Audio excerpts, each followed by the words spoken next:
আরে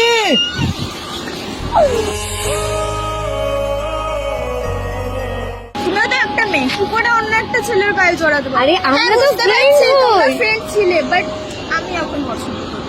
অনেক সাধনার পরে আমি কিন্তু আমরা অনেক দিনকার বন্ধু বান্ধব, আমরা অনেক তুমি তোমার গায়ে কেন জড়াচ্ছ? না রাখা কিছু কথা তো বাট ফ্রেন্ডই তো আরে আমরা তো বন্ধু বান্ধব হই না, আমরা তো বারবার যখন বলছি তুমি ওর গায়ে টাচ করবে না, তুমি কেন ওকে দিচ্ছ? হ্যাঁ, বুঝতে পারছো না আমার জ্বলছে এখানে? আরে তুমি কেন না, তুমি আমার কথা শোনো। করে যা তুই আমার তুই যে নয়